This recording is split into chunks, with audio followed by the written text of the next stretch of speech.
Hello everyone, welcome to today's video where we'll be doing a redraft. So we're going to look at a 2015 NHL Entry Draft, who was an absolutely stacked draft in the first round. The top 10 would have been absolutely insane, knowing what we have known today, just over 5 years later, where players should have been drafted. Should players in the second half go into the top 10 and vice versa? We're going to find out together. So I'm going to be doing my redraft. This is of course my opinion, so opinions may vary from one individual to another. I would love to hear your opinions, so definitely leave comments down below with that. Leave a like if you enjoyed, I really appreciate it. Subscribe if you're new. Hit that notification bell as well so you don't miss out on any of the content. So these points that I have on the screen, I will have templates for all the players. They're from about a week ago in the past weekend, recording this on Saturday, March 13th. But I made all these templates about a week ago, so some of the point totals may be different from real life, but it's just a few games, so it's not anything too major. Without further ado, here we go with my 2015 NHL redraft of the first round. So coming in at number 30 is the same number 30 as in real life, Nick Merkley, who was drafted 30th overall by the Arizona Coyotes. So Nick Merkley has not played a lot of NHL games, only 10 NHL games under his belt with 5 points as of today. Didn't play much as well in the AHL. He had a season of 34 points in 45 games in 2018-2019, but just with not a lot of NHL experience, only a few games under his belt, I think number 30 is fair at the moment. Now at number 29, I have the Columbus Blue Jackets selecting Noah Jolson, a defenseman who was drafted in real life number 26 overall by the Montreal Canadiens. He did have a lot of injury problems, which is why I have him lower on my list with not a lot of games under his belt. He was a pretty solid defenseman when he was healthy. Hopefully that he can turn things around playing with the Florida Panthers this year, stay healthy, and have some success. Coming in at number 29, I have Zack Rorinsky being drafted by the New York Islanders. He was drafted actually 15th overall by the Boston Bruins, who had 3 straight picks. We're going to get to that a little later in the video. So Zack Rorinsky, similar to the players I mentioned before, just not a lot of NHL experience. As of right now, only 7 NHL games, only played 1 game so far this year. So I do have him lower on my list. Did have a couple of 20-plus point seasons in the AHL. Now at number 27, I have another pick of the Boston Bruins in real life. At number 13, Jacob Sporl. I have him at number 27, drafted by the Anaheim Ducks. Again, just not a lot of NHL experience and didn't have too much success in those 24 games that he played, with only 4 points as of right now. He's a defenseman and actually had 3 seasons of 19 points with Providence Bruins in the AHL. Now, number 26, I have the Montreal Canadiens selecting Gabriel Carle, a defenseman. He was selected 29th overall in real life by the Columbus Blue Jackets, so I have him moved up a couple of spots. Only had 6 points in 33 career games. Did have 12 points in a couple of seasons with the Cleveland Monsters in the AHL. Was a plus 13 on one of those years. He's quite big, 6'5", 203, so brings a lot of size. I have him with the Montreal Canadiens at number 26. Now, number 25, I had a Columbus Blue Jackets selecting Jacob Larson, was selected 27th overall by the Anaheim Ducks, so I haven't moved up a couple of spots. Does have quite a lot of NHL experience compared to the other guys that are listed. As of today, 141 games. So not known scoring a lot of points, but definitely steady defenseman, 6'2", 190, so he does have a lot of size as well. So I have Jacob Larson a couple of spots higher just because of more NHL experience. Coming in at number 24, I have the Philadelphia Flyers selecting Evgeny Svechnikov, of course a right winger. Did have one pretty good season in the AHL where he had 51 points, 20 goals in 74 games. Doesn't have a lot of NHL experience, but we've seen the AHL that it does have quite a lot of potential, so hopefully it works out for him with the Red Wings. So I have him at 24 by the Flyers, who was selected 19th overall in real life by the Red Wings. Now at number 23, I have the Vancouver Canucks selecting Lawson Kraus, a left winger. He's a power forward, 6'4", 220, so he's not known scoring necessarily a lot of points. He had 2 straight seasons of 25 points, but with his size, he brings a lot of physicality to the game. He was selected 11th overall by the Panthers. I think it's a bit high for him, so I think mid to late round would be a good spot for him. I have him at number 23. Number 22, I have the Washington Capitals selecting Eriksson Ek, was selected 20th overall by the Minnesota Wild in real life. So Joel Eriksson Ek did have some a pretty solid season in 2019-2020, 29 points in 62 games.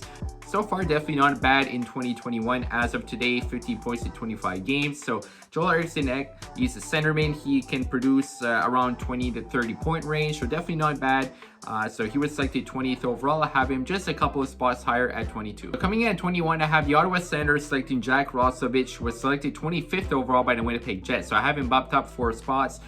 He has been pretty good since going to the Columbus Blue Jackets from the Winnipeg Jets and part of that Patrick Laine deal. He has 15 points in 21 games as we're speaking today, and had 29 points in 71 the year before. So hopefully going to his childhood team, Columbus, helps him out a bit. He was born in Columbus, Ohio, so going to his favorite team growing up, pretty happy for him. Now at number 20, I have Minnesota Wild selecting Pavel Zacha. He was selected 6th overall by the New Jersey Devils, so I have him bumped lower on the list. So as of now, 124 points in 189 games, so he's a solid around 25 to 30 point scorer. Definitely a solid player, maybe not necessarily top 6 pick, especially with the talent we have loaded up front in this draft that I'm going to be getting to a little later in the video. Now at number 19, I have Colin White being selected by the Detroit Red Wings. He was selected 21st overall by the Ottawa Senators in real life. So Colin White, definitely a solid player. He had a pretty good year in 2018-19 where he had 41 points in 71 games. But his production dipped down to about 23 points the year after. So just a bit of a lack of consistency. Does have a solid season so far, 13 points in 25 games. But I have Colin White here, number 19. So I have the Ottawa Senators picking Anthony Bouvillier, number 18. He was selected 28th overall by New York. Multiple seasons of 30 plus points. He had 39 points last year with 18 goals, 21 goals in 17-18, so definitely a pretty strong forward for that Islanders team. I think that 28 was a bit low. It could have been definitely higher, which is why I have him at number 18. Now at number 17, I have the Winnipeg Jets selecting Denis Gurianov, was selected 12th overall by the Dallas Stars, so I have him up a little lower on the list. Had 20 goals in 19-20, so Denis Gurianov can be a pretty solid goal scorer. I have him just in the middle of the first round, number 17. Now, number 16, I have Noah Hanifin being drafted by the New York Islanders. He was actually drafted 5th overall by the Carolina Hurricanes in real life. He's definitely a solid defenseman. He averages always around 30 points. Just maybe not top 5 talent necessarily. I mean, he's a good defenseman, but just with the talent, again, at the front of this draft is absolutely stacked. I think that top 5 may be a bit high for Noah Hanifin from what we've seen. All right, now at number 15, 14, and 13, we have 3 straight picks of the Boston Bruins, and this is where in real life they missed out on Matthew Barzal, who was picked at 16, so they skipped on him 3 times. So that could have been a very strong addition to that Bruins team. But we have Jake DeBrusk at number 15, who was drafted 14th overall in real life. I have him up just 1 spot, but I have him going to the Boston Bruins again. Had 40 plus points in 2 straight years, had 27 goals in 18-19, so he's a pretty good player for that Boston Bruins team as a left winger. He deserves to be in that top half to mid round, so I have him at number 15. As the Bruins pick at number 14, I have Ivan Provorov. I think that if the Boston Bruins could redo that draft and have Ivan Provorov available, that would definitely take him. He had 30 plus points in 3 of the 4 past full seasons. He actually had 41 points in 17 goals in 17-18. So he's definitely a pretty good offensive-minded defenseman. He's going to give you 30 to 40 points a year. So far, 12 points in 24 games. So Ivan Provorov, he was selected 7th overall by the Philadelphia Flyers. I have him just inside the top half of the draft at number 14, going to Boston. And with the 3rd pick, I have Boston at number 13, selecting Dylan Strome, who's actually 3rd overall by the Arizona Coyotes in real life. As of now, I don't think he played enough NHL games just for us to compare if he should have been number 3, because the players in front have played so many more games. But in those games that he played, he was very, very impressive for the Chicago Blackhawks. So I'm looking forward to see big things from him. He's a centerman. In 18-19, his first year with the Chicago Blackhawks after leaving Arizona, had 51 points in only 58 games, 17 goals, 38 points, 12 goals, 58 games last year. So far up to not as strong a start, 8 points in 19 games as of today, but we've seen that he can be pretty good. Had 3 points in 9 games in the playoffs last year. So I have Dylan Strome at number 13, going to Boston. At number 12, I have the Dallas Stars selecting Timo Meier. He's a right winger. He was selected 9th overall by the San Jose Sharks in real life, so bumping down a couple of spots, but he's still an excellent talent. This isn't to show that Timo Meier is a bad player. This is just a statement on how good that top half of the draft is. So 21, 30, and 22 goals respectively in the last 3 full seasons, reaching 66 points in 2018-2019. So you've seen that Timo Meier has a lot of talent, definitely a good goal scorer. 17 points in 22 games as of today, so I think that he deserves to be in that top half. I have him at number 12. At number 11, I have the Florida Panthers selecting Travis Konecny. He was drafted 24th overall, which is pretty low for Travis Konecny by the Flyers after seeing what he did 3 straight years of exactly 24 goals. Talk about consistency. 47, 49, and 61 points in the past 3 years, so he seems to be getting better. 14 points in 18 games so far as of today with 7 goals, 7 assists. So Travis Konecny is a very, very good player, good goal scorer, and he's a right winger. And I definitely think if the draft would be redone, he would be definitely higher up on the list. Now, starting off my top 10, I have a goaltender, Ilya Samsonov, who was drafted 22nd overall by the Washington Capitals. I have Colorado getting him. Imagine Ilya Samsonov, a young elite goaltender, going to Colorado with that offense. That'd be so cool to see. He has 20 wins so far in his career as of today. Stats, again, with these stats, I'm saying maybe a bit different on the screen just because I'm recording about a week later after I've done all the templates. But 912 save percentage, 255 goals against. Again, with a 26-3 record as a 24-year-old goaltender, that's very impressive.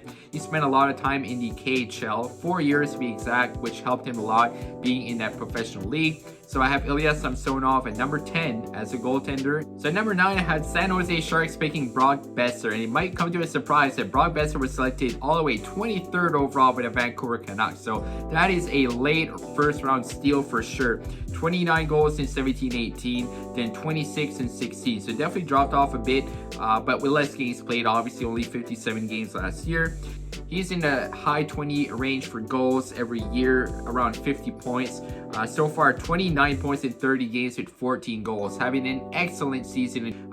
89 goals as we're talking today, so getting close to the 100 mark for his career. A right wing sniper, I think 23 was a pretty good steal for Vancouver. Number 8, number 7, I have a couple of offensive-minded defensemen. At number 8, I have the Columbus Blue Jackets selecting Thomas Chabot. He was selecting 18 overall by the Ottawa Senators. He had 55 points and 14 goals in 18-19, his best season so far. 20 points in 27 games as a defenseman. So definitely a very good offensive-minded defenseman, good on the power play as well. He's young, only 24 years old. So I think Thomas Chabot should definitely be in the top half of the draft. I have him going to the Columbus Blue Jackets. Which leads us to number 7. I have the Philadelphia Flyers taking Zack Rorinsky, who went to the Columbus Blue Jackets in real life, at number 8. So I have him up 1 spot. I think with the numbers, he's shown that he definitely deserves to be there. 40 plus points in 3 of the 4 last full seasons. Had 20 goals last year, 19-20. So Zack Rorinsky, offensive-minded defenseman, again, great in the power play. I think that he definitely deserves to be in that top 10. So this is where you know that the draft is stacked. I have Matthew Barzal number 6, just missing out on the top 5, going to the New Jersey Devils. Again, he was selected 16th overall by the New York Islanders, with the Boston Bruins selecting 13, 14, and 15. They missed out on an absolute star. Around 20 goals every year. Had 85 points in 17-18 and 60 plus points in the 2 years following. 23 points in 27 games so far this year. So Matthew Barzal in 261 games as of today, 230 points. So he's getting close to a point per game. He's a centerman. He's elite speed, one of the fastest guys in the league. Great hands, great shot all around. Fantastic player, and a big reason why the Islanders are such a good team right now. Starting off my top 5, Carolina gets Mikko Rantanen, who went 10th overall to Colorado. Mikko Rantanen's proven to be an elite player, playing in one of the best lines in hockey with Landeskog and McKinnon, and he's a big reason of their success. Had 29 goals in 17-18, 31 goals in 18-19 as well. 80 plus points in those 2 seasons. Last year in only 42 games, had 19 goals and 41 points. So it's pretty much always consistently a point per game or higher. 27 points in 25 games so far this year. A right wing. He can snipe the puck. He can make plays. Great all around. He deserves to be in the top 5. Have him at number 5 going to Carolina. At number 4, I have the Toronto Maple Leafs drafting Kyle Connor. He is elite, alright? Maybe he's a bit underappreciated because Kyle Connor plays with Blake Wheeler, he plays with Mark Scheifele, he played with Patrick Laine before he got traded. But Kyle Connor is incredible. He had 3 straight years of 30+ goals. 31, 34, and 38 to be exact. 12 goals, 25 points in 26 games so far this year. He has more goals and assists in his career as well. A left wing sniper. Kyle Connor is one of the better wingers in the game right now, and I have him number 4 going to Toronto. I mean, they don't have Mitch Marner in my redraft, but I think it's a good consolation prize for sure. I have Mitch Marner going number 3 to the Arizona Coyotes, who went number 4 in real life to the Toronto Maple Leafs. So I think that Mitch Marner definitely deserves to be in that top 5. I think that he should be in the top 3, honestly. He proved to be one of the best players in the league. 94 points in 18-19, multiple seasons of 20+ goals, has 37 points in only 28 games so far this year. So he's an elite winger playing with Austin Matthews and John Tavares, especially on that power play. I mean, he's just unbelievable with his speed, his creativity. He's definitely, like I said, an elite player. He deserves to be in that top 3. Now, number 2 and number 1 are the same picks as in real life. You cannot change those. Jack Eichel to Buffalo at number 2. He needs to win, all right? I feel really bad for Jack Eichel. I feel bad for the Buffalo Sabres that like they're not winning at all, and Jack Eichel's not in a winning environment because he's so good. He deserves so much better. Only 24 years old, of course. 82 points in 18-19, 78 points last year in only 68 games. In 68 games last year, he had 36 goals. So far, 18 points in 21 games. Only has 2 goals so far this year, but again, I don't think the atmosphere is too great in Buffalo. So Jack Eichel has elite skills. He deserves to be at number 2. And that brings us to the unanimous number 1, easiest pick of the draft, Connor McDavid, the best player in the NHL right now. What can you say? He scores 100+ points and 40 goals each year. I mean, he had 41 goals in back-to-back years, 34 goals last year in only 64 games. In the past 4 years, 3 years of 100 points or more, reaching 116 in 18-19. The only reason he didn't have 100 points last year, he only played 64 games. This year, he's going absolutely crazy. He has 17 goals, 51 points in only 29 games. He has 520 points to his career as of today, 179 goals in only 380 games. Connor McDavid is the fastest guy. He just flies through the ice, deking through everybody. He does stuff you can't really see anywhere else. His hockey IQ, I mean, having him and Draisaitl together, they're carrying that Edmonton Oilers team. And Connor McDavid redrafting this 2015 draft, he was a lock at number 1.